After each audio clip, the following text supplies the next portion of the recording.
Today on Investigate TV Plus, big, blocky, and potentially deadly. I mean, look at how tall it is relative to me. We uncover how today's wider and taller vehicle designs could put pedestrians at risk, and why some argue the key to safety lies in technology. Then, applying for a home loan triggers an avalanche of unwanted offers. I refer to them as ambulance chasers of the mortgage industry. How credit bureaus can profit from your personal data, plus the steps you can take to stop excessive calls. And when military service ends, a new battle begins. I'm like, okay, got you. We have a translation problem, so let's fix that. We examine the struggle veterans face to find a job and the solutions some say have inspired employers to hire them. What we're hearing from both sides is this is the missing link. In-depth stories that inform and inspire. You're watching Investigate TV Plus. American roads are dominated by supersized vehicles, but at what cost? I'm Tisha Pell. And I'm Lee Zurich. SUVs and pickup trucks are some of the most popular vehicles in this country. In January 2025, they accounted for more than 80% of new car sales. While those larger vehicles typically provide better crash protection for the people inside them, there's a growing concern the bigger the car, the more dangerous it is for pedestrians. Reporter Heather Graff takes an in-depth look at how vehicle design affects safety and the potential solutions that could protect everyone sharing the road.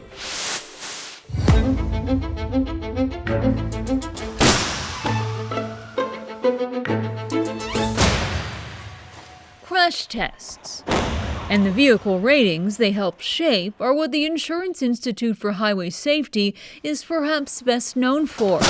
But another big part of their work here is research. I mean, look at how tall it is relative to me. Senior research engineer Becky Mueller says they've studied the evolution of vehicle size and found that over the past 30 years, the average U.S. passenger vehicle has gotten about 4 inches wider, 10 inches longer, 8 inches taller, and 1,000 pounds heavier. Vehicles are getting bigger. But researchers don't just look at how bigger trucks and SUVs can protect drivers.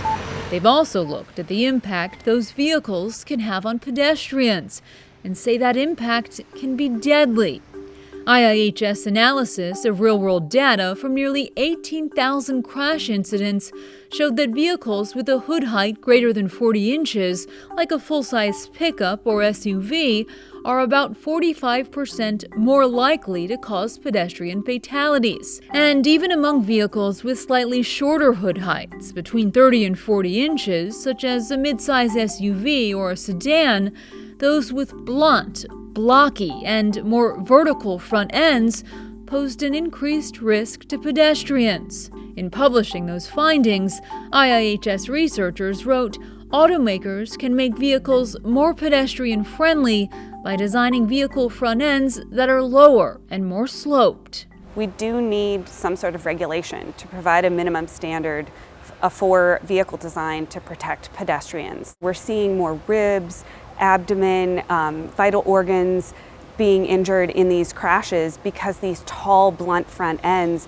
are directly hitting these pedestrians. Higher in the body. Exactly. And then there's the issue of visibility and the concern that the larger the vehicle, the larger the blind zone. It just takes a second. Genesee Bodwin speaks often about her precious daughter Briley. Happy birthday to you. Just 2 years old and full of life, when the unthinkable happened in a relative's driveway. When I walked out the door, unbeknownst to me, the door did not shut all the way. It was the day after Christmas in 2016, and after spending the holiday with extended family, Genesee was moving her SUV closer to the garage so she could pack it up and head home with her kids. I started rolling forward. She didn't realize Briley had followed her outside and never saw her in front of the car. Felt like I went off a curb. And I was like, what in the world was that? And I ran to the back, and there she was between my two back tires. In the years since Briley's death, Genesee has fought to raise awareness, and she's worked closely with the nonprofit Kids in Car Safety in the push for change. You can't avoid hitting something you cannot see. Jeanette Fennell is the founder of that organization. Are we overdue in having conversations about vehicle size? Oh, absolutely. But there have been some recent developments. In August of 2024, Pennsylvania Congresswoman Mary Gay Scanlon introduced what she calls the Pedestrian Protection Act. The legislation, if approved, would require new federal standards when it comes to vehicle hood height, bumper design, and visibility. I have owned SUVs, I have kids, I have dogs, I have kayaks. So sometimes you do need a bigger vehicle, but if we can make them safer, then I think it's important that we invest that effort. And separate from her bill, in September of 2024, the National Highway Traffic Safety Administration proposed regulations aimed at better protection for people on foot. NHTSA cited data that shows pedestrian fatalities are up 57% in the 10-year period from 2013 to 2022, and said nearly half of pedestrian deaths when hit by the front of a car involved SUVs, trucks, and vans.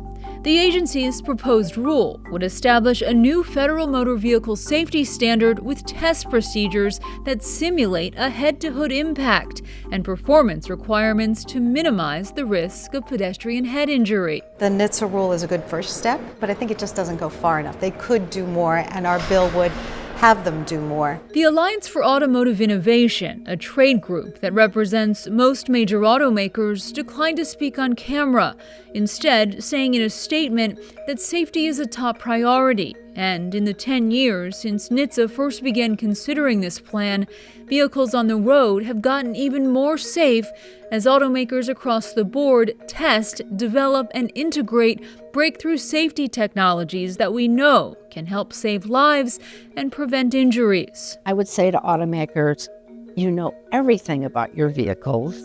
How about if we make vehicles where you can see pedestrians all the way around? As for Genesee Bodwin, her take on all of this is a bit more nuanced. My personal opinion is that it doesn't matter the size of the vehicle. Bigger vehicles are going to be driven.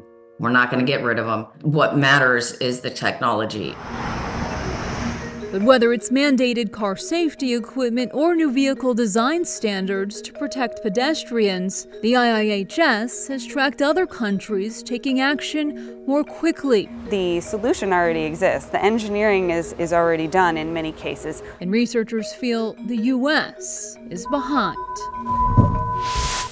Perhaps one example of these potential solutions that already exist is what's known as an external pedestrian airbag. They're designed to deploy when a collision is detected and essentially cushion the impact between the pedestrian and the hood of a car.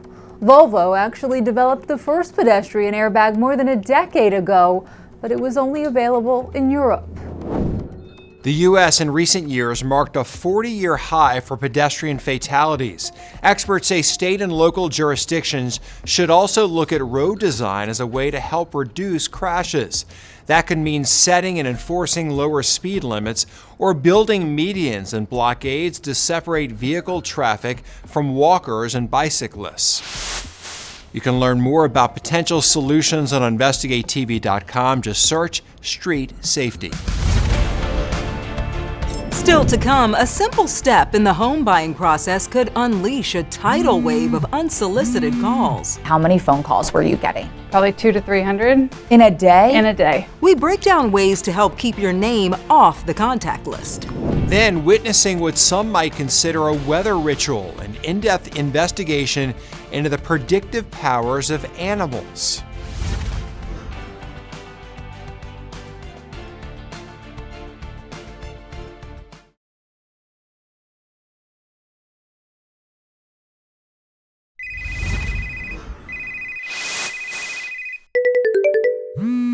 Imagine call after call, your phone ringing dozens, maybe even hundreds of times a day, automated credit offers roll in with no end in sight. And all it takes to trigger it is applying for a mortgage or refinancing your home. When your credit is pulled, credit reporting companies can add your name to a list that lenders use to market their services. While some argue this can benefit the customer by creating competition among companies, others say it can be frustrating fielding an influx of unsolicited offers. Investigative reporter Caroline Hicks explains how your information can be sold, plus the steps you can take to try and prevent these calls.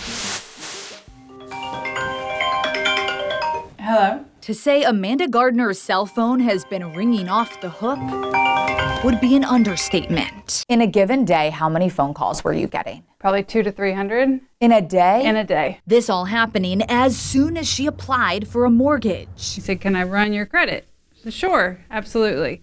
So just for a warning, you're probably going to get a few phone calls. Within minutes, my phone started ringing, and it rang nonstop. Once your credit report gets pulled, it triggers to lenders that you're looking for new credit.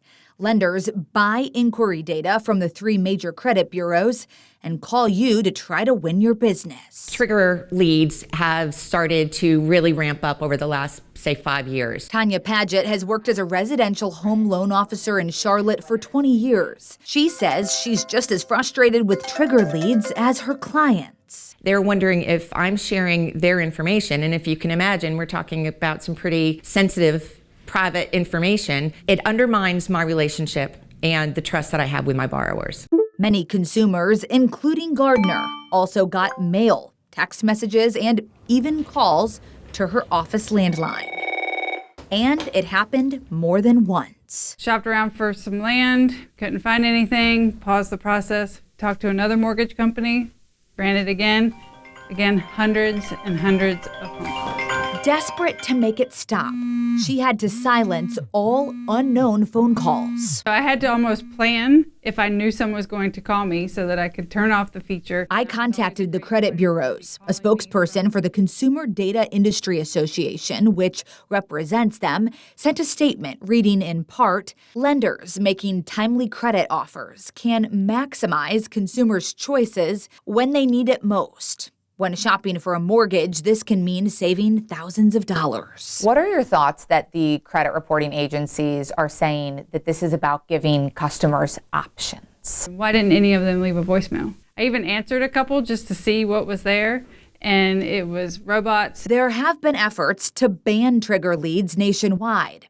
In December, the Senate passed the Home Buyers Privacy Protection Act, which would prohibit credit reporting agencies from sharing a consumer's credit report with third parties, unless certain conditions are met, like the third party receiving a consumer's explicit consent. I refer to them as ambulance chasers of the mortgage industry. Brokers like Paget hope to see these practices go away. Until that happens, Gardner is sharing her story as a warning for others. Use a different phone number. Get a separate line so that you can just, almost like a burner phone, because it's absolutely ridiculous what you have to deal with. While not foolproof, the Federal Trade Commission says there are ways to reduce unwanted offers. First, this website, optoutprescreen.com. It's operated by the major credit bureaus. They'll ask for your personal information, including Social Security number, which is only used to process your opt-out request. You can also register your number on the National Do Not Call Registry by going to donotcall.gov. Still to come, while Phil might be famous, we uncover which weather forecasting critters are most accurate. Plus, translating military experience into business assets. So I went from working on basically multi-million-dollar aircraft to multi-million-dollar air compressors. Up next, we get insight into a possible solution for veterans struggling to find a job.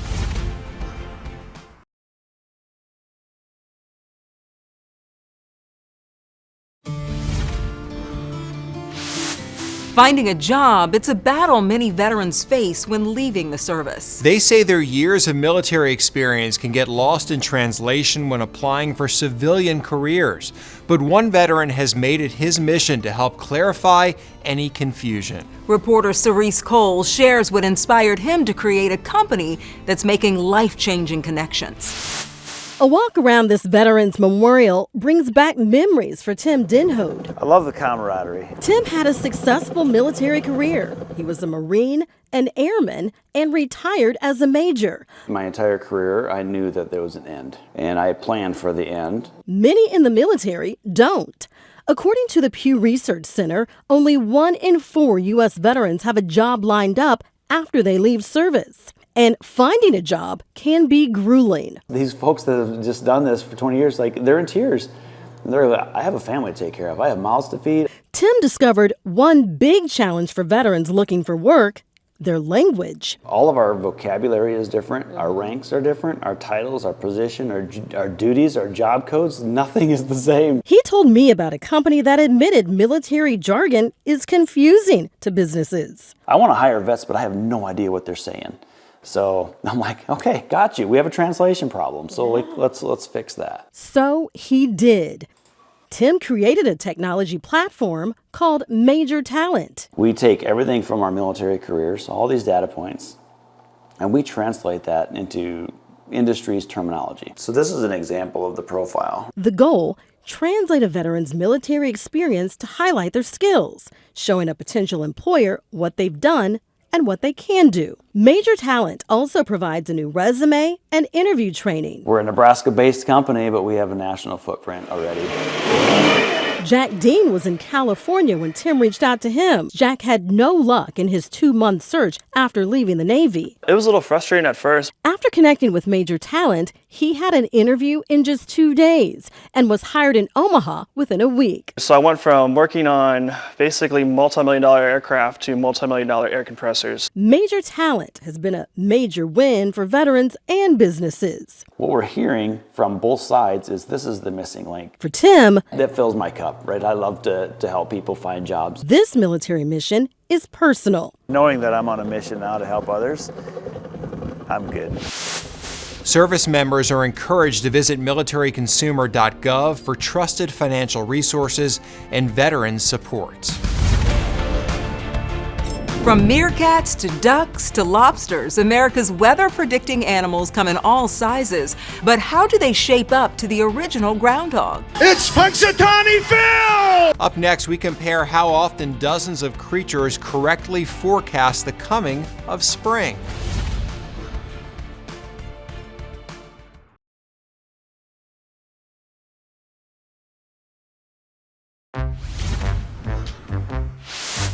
Each February, America turns to a famous groundhog in Pennsylvania to predict spring's arrival. But we found there are critters across the country making their own call on seasonal shifts. Investigative reporter Josie Sturman digs into the accuracy rates of dozens of prognosticating animals of all shapes and sizes. And I'll shout, "Good morning!" in a tiny Pennsylvania town. And then I'll turn around and I'll say, "Welcome to Groundhog Day!" in the middle of a February night. And then they shoot fireworks up in the air. The crowd just goes, "Ah!" Thousands gather to watch Tom Dunkel kick off a time-honored tradition, what has become the world's biggest celebration for a rodent who predicts the weather. Phil! Phil! There may be no more famous Phil on the planet, but even better than simply joining the crowds who worship at his wooden altar in Punxsutawney is meeting Phil up close and personal in his transport cocoon. Hey, Phil. Coming out of his home at the zoo to cooperate with an investigation into predictions made by this prognosticator and those who follow in his shadow. Big day's coming, Phil. In terms of wild animals predicting weather, there is no bigger day than February 2nd, when the patron saint of seasonal shifts makes his call. Early spring or 6 more weeks of winter. What do you think about this, that the nation looks to a groundhog to find out whether or not winter is going to continue? Well, I think it's a fantastic tradition. In a world where there is a lot of serious things happening, it is something fun that happens literally in the middle of the winter. But as investigative reporters, it's our job to take the fun out of everything. So our national team decided to run the analytics on this annual tradition, comparing local temperature and growing season data to Phil's predictions to see how often he hit the mark. The National Weather Service experts have long put Phil's accuracy rate at around 40%, but our investigation shows that for where he lives, he's actually right about 80% of the time. Oh, but we didn't stop there. We took our scientific method to the masses, crunching the numbers on dozens of weather critters across the country. From Sand Mountain Sam in Alabama to Sonny the Sloth in Louisville. It's the closest thing that we have to a groundhog. Asante the meerkat in Albany and Poppy the prairie dog in Oklahoma.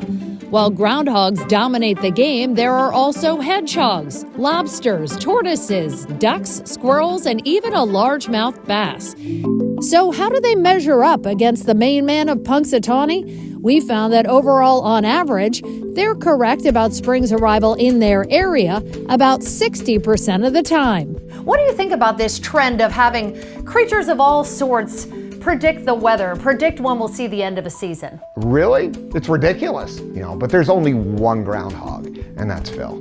We took our analysis to meteorologist and educator Joe Murgo. It shows an Alabama opossum and Connecticut's scrambled the duck are actually outperforming Phil ever so slightly.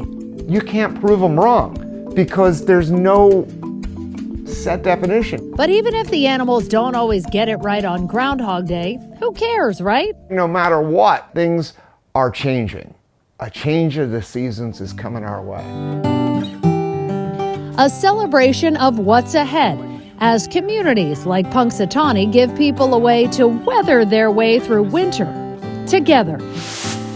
So maybe your little dog, Mayful, can start predicting the weather. I like that, right? Little Yeah. predicting dog. Hey, she could be as right as some of those others, And right? become I know. famous. Although Phil, 80%. For where he lives. For where he lives, very important. Thank you. Well, that's it for us on Investigate TV Plus. I'm Tisha Pell. And I'm Lee Zurich. Thanks for watching. On the next Investigate TV Plus, winds can whip a bounce house into the air, possibly injuring or even killing the children inside.